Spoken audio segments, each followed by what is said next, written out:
Jadi 2008 sudah ada di Kabupaten Kota Cirebon dan Indramayu. Iya. Oke. Artinya dari tahun 2008 sampai saat ini terkumpullah 200 orang itu. 200 lebih sekarang. 200 lebih ya. Sampai 5.000.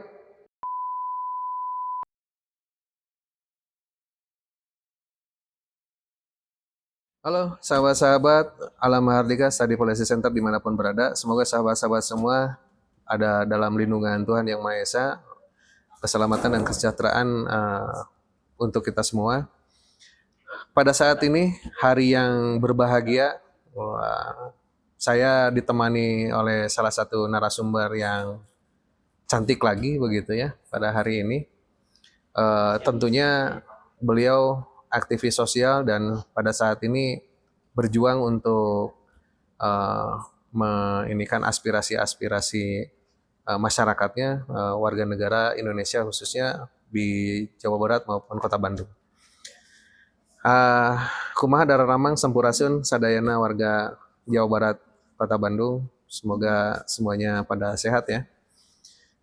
Saya mau menyapa dulu sahabat-sahabat yang ada di Garut, Tasik, Karawang, Purwakarta, Bandung, Cimahi, ya, sing sararehat sadayana, gitu. Termasuk pada pejuang-pejuang keluarga, ojek online ya, Akang Teteh ojek online, hati-hati di jalan, jangan kebut-kebutan, dan selalu waspada, jaga kesehatan, banyak minum air putih karena pancaroba saat ini kurang baik udaranya begitu ya. Baik sahabat-sahabat sekalian, Alam Mahardika Study Policy Center dimanapun berada, saya langsung saja mau ngobrol-ngobrol santai dengan Teh Sally begitu ya. Saya nggak tahu nih kepanjangannya Teh Sally apa. Kita tanya aja langsung Teh Sally itu kepanjangannya apa, namanya, aktivitasnya sekarang apa, dan hobinya mungkin boleh diutarakan begitu ya Teh Sally. Mangga Teh Sally. Assalamualaikum. Waalaikumsalam. Perkenalkan, nama saya Celina Monika Atmia Hafid. Gelar saya ahli madya. Saya pernah kuliah di D3 FISIP 4 angkatan 2008. Universitas Pajajaran ya? Universitas Pajajaran, program studi administrasi pemerintahan. Kenapa saya memberanikan diri berkiprah di dunia politik? Karena emang basic saya sebelumnya pernah kuliah di politik, sospol. Oh iya. Dan ya kalau mungkin teorinya saya sudah paham. Cuman praktek di lapangan itu kan berbeda ya. Iya.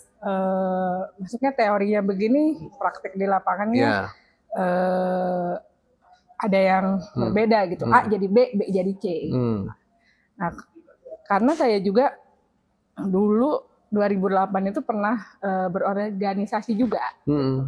Berorganisasi BEM, Badan Eksekutif Mahasiswa. Di kampus berarti ya? Iya, di kampus. Tahun berapa itu? 2008 sampai 2010. Atau baru kemarin lulus sih berarti? Saya 2012 lulus. Iya. Ya. Ya artinya masuk ke wilayah politik praktis yang masih muda ya? Masih muda. Ya. Aktivitas sekarang apa Teh? Aktivitas sekarang saya bergelut di UMKM. Apa itu? Koperasi. Koperasi? Mikro, ya. Oh. Nah, saya humas juga. Humas di koperasi itu? Iya.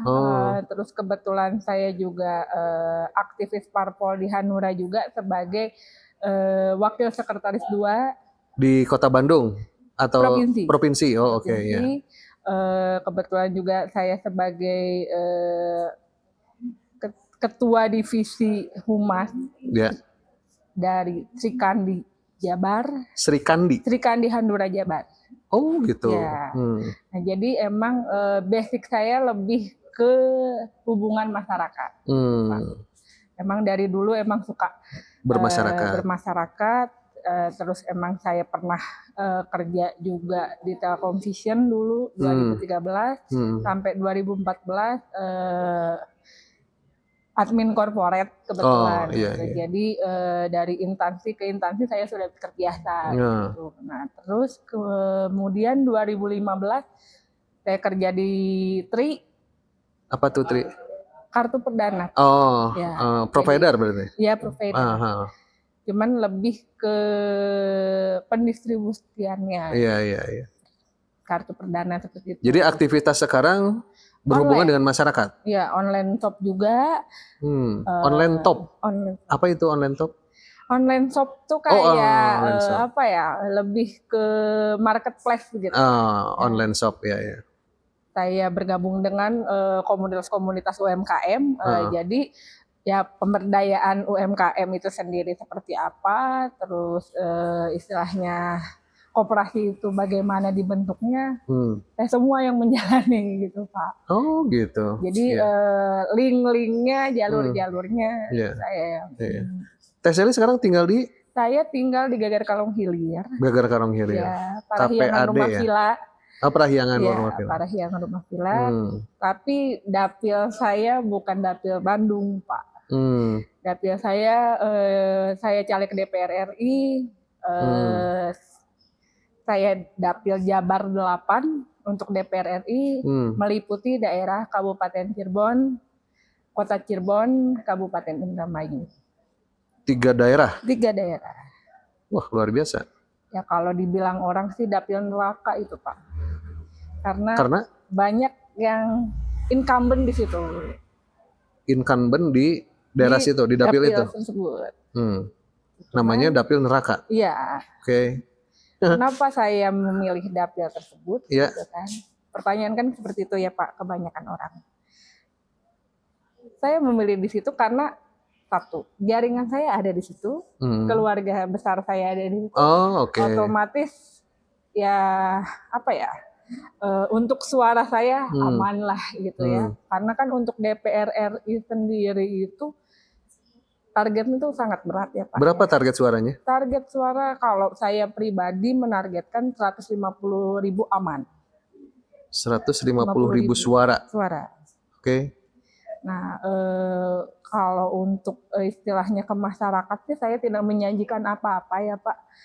Saya cuma meminta masyarakat itu sendiri apa ya, meminta saya apa gitu, karena perizinan di Kabupaten Cirebon, Kota Cirebon itu perizinan yang dipersulit tuh Pak.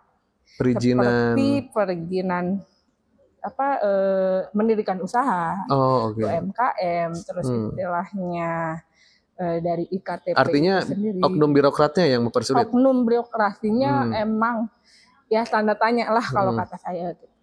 Banyak yang mengeluh seperti itu. Berarti aspirasinya tentang UMKM tadi sulit saya untuk mendapatkan izin. UMKM dan koperasi. Karena emang kebanyakan tuh di daerah Cirebon itu sendiri pengusaha semua sih Pak. Gitu. Kalau yang saya udah turun ke masyarakat mengeluhnya tentang UMKM, nggak ada izinnya, terus istilahnya bikin legalitas usaha itu susah, gitu kan, pemodalannya, ya seperti itu. Kalau syaratnya jadi syarat mendaftar jadi terdaftarnya UMKM itu apa aja syaratnya? Harus ada MIB-nya. Oh, MIB. Ya, itu kebanyakan orang kan tidak tahu ya Pak. Artinya bikin PT apa gitu ya? Iya. Kan itu online semua kan kalau nggak salah?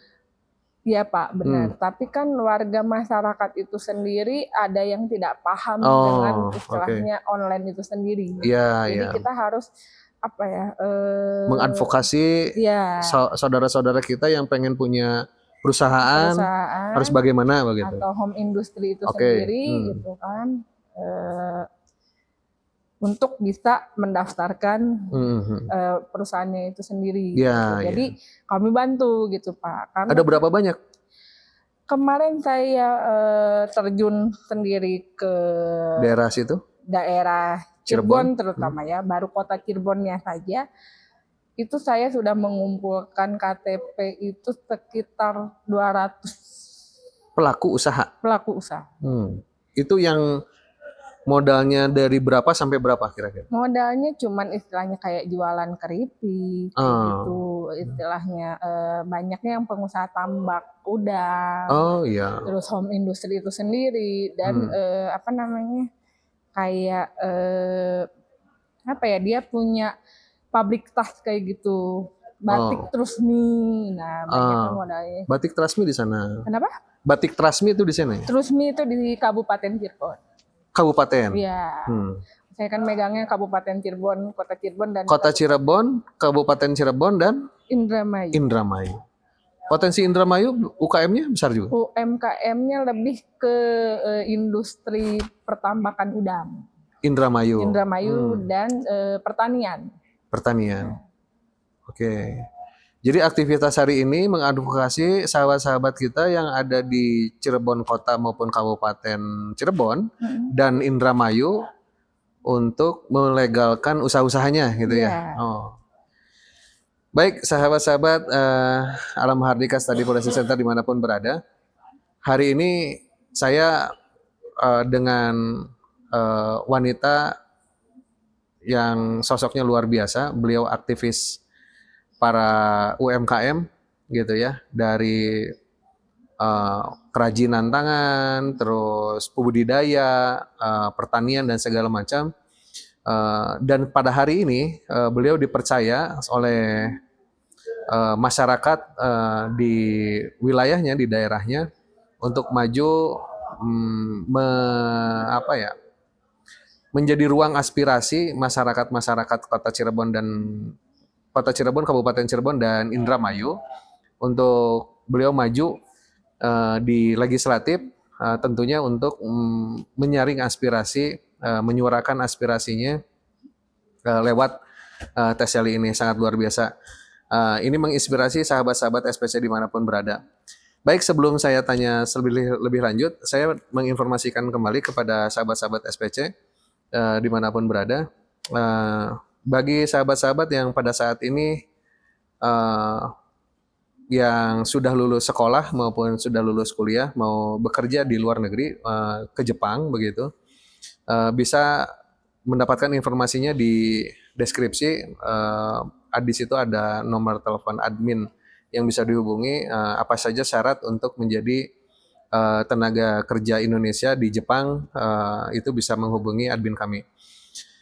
Dan saya juga tidak lupa untuk menyapa sahabat-sahabat saya yang ada di birokrat ya, dari tingkat RT, RW, kelurahan, desa, kecamatan, maupun pemerintahan kabupaten kota, dan cukupnya provinsi. Mudah-mudahan kebijakan-kebijakan Anda semua ini dirasakan baik, dirasakan banyak orang, dan tidak memberatkan. Mudah-mudahan dilancarkan semuanya, khususnya ini para UMKM. Jadi UMKM yang ada di Kota Kabupaten Cirebon maupun Indramayu, mohon dengan bijaknya teman-teman birokrat untuk mempermudah, memperlancar usaha-usaha mereka. Kembali lagi ke TESELI begitu ya. Sebetulnya harapan yang ingin dibangun sama TESELI untuk daerahnya ya, di Kabupaten Kota Cirebon maupun Indramayu, harapannya apa sih sebenarnya? Harapannya ingin mensejahterakan masyarakat itu sendiri, karena sektor pemerintahan, ekonomi, kemasyarakatnya itu bangkit lah gitu ya, untuk UMKM-nya itu sendiri. UMKM. Hanya itu? Hanya harapan dibangun untuk masyarakat. Harapannya baru sebatas itu, karena saya baru bergelut di politik gitu kan, baru belajar lah sebenarnya gitu Pak. Jadi saya kalau optimis sih harus ya, optimis harus. Sebenarnya sih modal keberanian, percaya diri, dan modal nekat sebenarnya Pak. Karena saya masuk ke Hanura ini sendiri juga istilahnya, karena tadi saya istilahnya pengurus DPD itu sendiri, dan keterwakilan perempuan khususnya harus 30% perempuan itu gitu kan. Jadi ya mau tidak mau, suka nggak suka ya harus berani gitu kan. Ya orang lain bisa, kenapa saya enggak gitu Pak. Suka tidak suka, mau tidak mau, mau tidak mau, harus maju harus maju jadi caleg legislatif dari Hanura, untuk keterwakilannya DPR RI. perempuan di DPR RI. Iya, Usianya masih muda. usia masih 33 tahun. Kok berani sih ke RI, ke DPR RI, nggak kota dulu gitu, apa nggak ke provinsi dulu gitu? Langsung ke DPR RI gitu loh. Karena di kota itu udah penuh. Oh, penuh. Jadi mau tidak mau saya memberanikan untuk DPR RI. DPR RI ya. Itu mah nggak ada pilihan lain berarti Nggak ya. ada pilihan lain. Jadi langsung ke DPR RI itu karena memang untuk kuotanya 30% keperwakilan perempuan ya. Usaha-usaha yang ada di kota kabupaten Cirebon dan Indramayu, pelaku usahanya kebanyakan wanita atau laki? 50-50. Oh 50% gitu. 50%. Biasanya kalau perempuan usahanya apa aja kira-kira UMKM? Kebanyakan online shop. Oh, online shop. Ya. Kalau lakinya? Banyaknya petani, Bertani, tambak begitu. Dan home industry itu sendiri seperti kayak pembuatan kerupuk, pembuatan kerajinan tangan. Oke.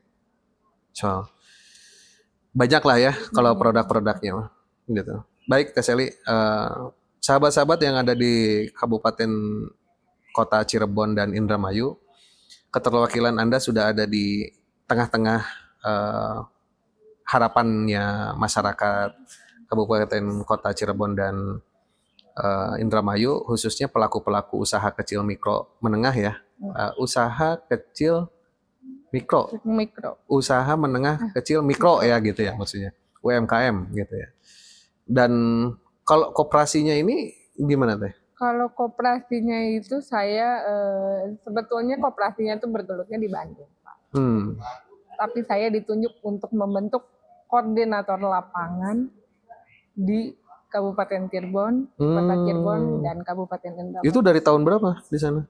Saya bergelut di situ tuh sebenarnya dari UMKM itu dari saya kuliah, Pak, 2008. 2008. Cuman yang namanya istilahnya dulu tuh ya kalau dibilang terpuruk, mungkin saya terpuruk, Pak. 2008 itu karena ibu saya sakit. Jadi otomatis kan nggak fokus ya. Gitu. Saya ngurusin kuliah juga terbengkalai, keluarga juga ibu sakit, gitu kan. Jadi saya tinggal di sini. Gitu. Jadi 2008 sudah ada di Kabupaten Kota Cirebon dan Indramayu? Iya. Oke. Artinya dari tahun 2008 sampai saat ini terkumpullah 200 orang itu? 200 lebih sekarang, 200 Pak. lebih udah ya? Sampai 5.000. Oh, jauh amat, atau dari 200 sampai 5.000 mah Teh? 5.000. Gitu. Luar biasa. Gitu. Artinya di situ modal awal memberanikan diri menjadi calon legislatif dari Partai Hanura di dapil tersebut. Karena modalnya sudah ada nih 5.000 orang, katakanlah begitu ya. Oke. Itu keterwakilan para UMKM di daerah kota Kabupaten Cirebon dan Indramayu ya. Kira-kira Teh ada apa ya? Mungkin ini perintah partai apa memang mengajukan diri ingin jadi caleg atau kumaha? Perintah partai. Perintah partai. Ya. Jadi kalau dirinya sendiri tidak mau mencalonkan sebenarnya, Pak. Karena gak ada lagi peran wanita yang 30% itu harus gitu ya. Oke. Ya kalau jujur ya Pak, karena saya turun ke masyarakat juga dibilang DPR RI itu banyak duit katanya. Tapi untuk saat ini caleg-caleg di kota, provinsi maupun kabupaten itu modalnya semua modal nekat kalau saya bilang. Jadi 90% ya nggak punya uang semua gitu. Kalau saya sih modalnya cuma modal lahaula aja lah Pak. Mau menang syukur, enggak ya udah mungkin itu untuk pembelajaran 5 tahun ke depan lagi kita ngulang lagi. Karena usia saya juga masih muda, 5 tahun lagi saya 38 tahun. Ya kita mengulang lagi aja. Tapi kalau Allah berkehendak menakdirkan saya menang, alhamdulillah. Kira-kira udah berapa hari, berapa bulan, berapa tahun sosialisasi di daerah Kabupaten Cirebon, Kabupaten Kota Cirebon dan Indramayu kira-kira udah berapa lama di sana sosialisasi? Saya udah sosialisasi. Kalau sekarang sih karena saya menunggu DCT ya Pak ya. DCT itu baru fixnya itu tanggal 4 November. Baru saya terjun lagi ke masyarakat tanggal 6. Karena saya itu nggak pernah istilahnya yang terjun ke dunia politik, tapi terjun ke masyarakat, terjun ke masyarakat, tapi di KPU itu kan belum boleh Pak, gitu kan? Oh iya. Hanya untuk walaupun hanya sosialisasi kan bukan kampanye. Iya, maksudnya saya bukannya mau orasi atau gimana, enggak. Tapi saya ke sana itu cuman kunjungan ke keluarga, gitu kan, ke RT RW, belum berani istilahnya terbuka gitu. Terbuka belum berani. Jadi sosialisasi mah tetap pasti ada begitu. Cuman kalau kampanye terbuka belum begitu. Oke. Berapa sih Teh kalau harus jadi anggota DPR RI, jumlah total suaranya harus berapa? 150.000. 150.000? Iya, amannya. Setiap daerah itu kan berbeda-beda ya Pak ya. Ada misalnya untuk memperebutkan satu kursi di DPR RI itu ada yang 75.000. Kalau untuk laki-laki dan perempuan itu berbeda Pak. Ada kalau laki-laki misalnya 100.000 amannya, perempuan 75 atau 50. Artinya kalau misalkan sekarang 150.000 suara, kan hari ini kalau katakanlah kampanye nih gitu, datang ke daerah-daerah ke warga gitu, ya minimal kan kalau lihat di media-media kan ada yang ngebagiin sembako lah wah itu berapa ya total kalau misalkan harus 150.000 suara gitu? Ya kalau saya sih tidak seperti itu ya Pak ya, tidak mau yang istilahnya money politik. Kalau saya istilahnya lebih ke pendekatan individual, pendekatan ke masyarakat itu sendiri karena kebanyakan masyarakat itu pengennya dirangkul. Kalau cuman sekadar istilahnya iming-iming negatif ngasih uang, bisa saya sekarang Bapak nerima uangnya, besok nyoblos A, B, C, D, E, F, G dengan iming-iming uang. Berarti kan cuman ingatnya cuman dengan uangnya. Oke. Jadi intinya kalau per hari ini ada sebaran sembako dan segala macam itu biarin saja begitu ya. Cuman kalau dari TSLI lebih mengedepankan dialog begitu ya, merangkul masyarakat dengan obrolan-obrolan. Kira-kira kan di DPR itu ada berapa komisi tuh? DPR RI. Banyak Pak, ada komisi A, B, C, D. Kalau TSLI ini nanti di komisi berapa tuh? Belum tahu Pak. Tapi masih berkorelasi dengan UMKM tadi, tidak? Enggak juga, tergantung dari itu. Kalau misalnya. Oh dari partainya. Iya. Oh gitu. Oke. Jadi aspirasi tentang UMKM tidak terserap juga. Diterap, tapi kalau untuk istilahnya itu kan cuma program aja sebenarnya Pak. Oke. Baik, Teh Sally, ini pertanyaan terakhir ya, gitu. Tapi sebelum pertanyaan terakhir, saya mau nyapa dulu sahabat-sahabat Alam Mahardika Study Process Center dimanapun berada. Bagi sahabat-sahabat yang pada hari ini lagi menyalonkan diri sebagai anggota legislatif di tahun 2024 mendatang, begitu, baik DPRD Kabupaten Kota, DPRD Provinsi maupun DPR RI dan DPD mau berkonsultasi dari pencalegannya sahabat-sahabat SPC, silakan bisa menginformasikan di nomor admin yang ada di deskripsi. Dan saya juga menyapa sahabat-sahabat para petani dan bobotoh viking dimanapun berada, badai di Bandung, Jawa Barat, di Indonesia dan di beberapa negara. Sampurasun bobotoh viking, mudah-mudahan semua bobotoh pada sehat semua. Pertanyaan terakhir Teh, kira-kira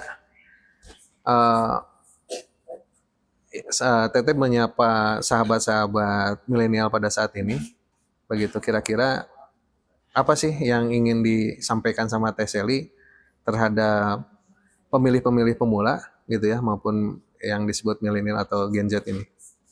Ya, kalau saya sih berharap untuk kaum milenial ini jangan sampai ada kata golput, karena satu Gol. suara itu menentukan masa depan bangsa itu tersendiri. Oke. Jadi sahabat-sahabat SPC dimanapun berada, untuk kaum milenial jangan golput. Pokoknya tanggal 14 Februari 2024 berbondong-bondong masuk TPS, coblos partai yang menurut Anda baik atau caleg-calegnya yang baik begitu, termasuk pemimpin Indonesia yang akan datang itu menurut Anda lebih baik ke depannya. Closing statement Teh, kira-kira apa nih? Untuk warga masyarakat Kota Cirebon, Kabupaten Cirebon, dan Indramayu, mohon doa restu dan dukungannya untuk Selina Monica Agnia Hafiz, PRRI Jabar 8, nomor urut 7. Nomor urut 7. Dari partai? Dari Partai Hanura, nomor urut 10. Dari Partai Hanura nomor urut 10 ya. Wow, partainya nomor urutnya di bawah sekali sama. Nomor partainya nomor 10, nomor urut saya nomor 7. Oh, oke. Jadi nomor 10 ya gitu. Nomor 10 7, Pak. Nomor 10? Untuk partainya nomor 10. Untuk sayanya pribadi nomor 7. Oh, jadi partainya nomor 10, nomor urut Teh Selinya nomor 7. Oke. Baik sahabat-sahabat SPC dimanapun berada, karena durasi pembelajaran ini sudah berakhir begitu ya. Mudah-mudahan dengan adanya channel ini sahabat-sahabat SPC bisa membuka wawasan kita untuk pemilihan yang akan datang di tahun 2024 nanti. Kami menayangkan hanya untuk pembelajaran, tidak memberikan konklusi atau kesimpulan di dalam channel ini. Anda lah yang bisa menyimpulkan apa yang didapat pembelajaran hari ini. Kita membuka cakrawala meniti harapan dan mencapai tujuan bersama dari proses kebijakan-kebijakan politik pada tahun yang akan datang. Saya tutup. Billahi taufiq wal hidayah. Subhanakallah wa bihamdika asyhadu an la ilaha illa anta astaghfiruka wa atubu ilaik. Assalamualaikum warahmatullahi wabarakatuh. Hatur nuhun Teh Seli.